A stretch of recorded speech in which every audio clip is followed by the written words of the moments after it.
Luxury gold తక్కువ ధరలో Mukunda jewellery factory outlet. No making charges. Nandamuri Balakrishna ప్రస్తుతం తన కెరీర్లో గోల్డెన్ ఫేజ్ ని అనుభవిస్తున్నారు. అఖండ, వీరసింహారెడ్డి, భగవంత్ కేసరి, డాకు మహారాజ్, అఖండ 2 ఇలా వరుస విజయాలతో ఆయన తన స్టార్డమ్ ని మరింత పెంచుకుంటూ పోతున్నారు. ఈ వయసులో కూడా యంగ్ హీరోలతో పోటీగా వరుస సినిమాలను లైన్లో పెడుతున్నారు. ఈ నేపథ్యంలోనే వీరసింహారెడ్డి వంటి బ్లాక్ బస్టర్ అందించిన మాస్ డైరెక్టర్ గోపీచంద్ మలినేనితో ఆయన మళ్లీ జత కట్టడం హాట్ టాపిక్ గా మారింది. బాలకృష్ణ, గోపీచంద్ మలినేని కాంబినేషన్లో రాబోతున్న ఈ సినిమాకు తాత్కాలికంగా NBK 111 అని పేరు పెట్టారు. ఇది ఒక periodic back drop action entertainer గా తెరకెక్కుతోంది. 1960-70ల నాటి ముంబై నేపథ్యంతో పాటు చారిత్రక అంశాలు మేళవించిన పవర్ఫుల్ స్క్రిప్ట్ ను దర్శకుడు సిద్ధం చేశారు.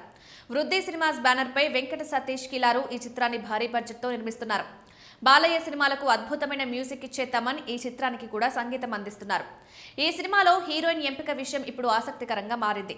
మొదట ఈ పీరియాడిక్ కథ కోసం లేడీ సూపర్ స్టార్ నయనతారను అనుకున్నారు. అయితే స్క్రిప్ట్ లో జరిగిన కొన్ని మార్పులు, కాల్ షీట్ సమస్యల కారణంగా ఆమె ఈ ప్రాజెక్ట్ నుంచి తప్పుకున్నట్లు వార్తలు వినిపిస్తున్నాయి.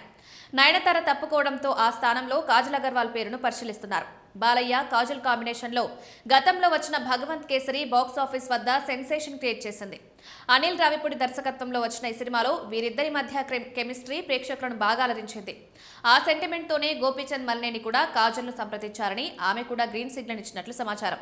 దీనిపై త్వరలోనే అధికారిక ప్రకటన వచ్చే అవకాశం ఉంది. ప్రస్తుతం ఈ సినిమా షూటింగ్ శరవేగంగా జరుగుతోంది. ఇప్పటికే మొదటి షెడ్యూల్ పూర్తి చేసుకున్న చిత్ర బృందం తాజాగా రెండో షెడ్యూల్ ప్రారంభించింది. ముంబై సెట్టింగ్స్ మధ్య హై వోల్టేజ్ యాక్షన్ సన్నివేశాలను చిత్రీకరిస్తున్నారు. మేకింగ్ విషయంలో ఎక్కడా తగ్గకుండా అత్యున్నత సాంకేతిక విలువలతో ఈ సినిమాను తెరకెక్కిస్తున్నారు. నందమూరి అభిమానులు ఎంతో ఆసక్తిగా ఎదురు చూస్తున్న ఈ చిత్రాన్ని 2026 ప్రథమార్థంలో విడుదల చేసేందుకు మేకర్స్ ప్లాన్ చేస్తున్నారు. ఈ సినిమా తర్వాత బాలయ్య యంగ్ డైరెక్టర్ వివేక్ ఆత్రేయ దర్శకత్వంలో కురుక్షేత్రం అనే సినిమాలో నటించబోతున్నారు.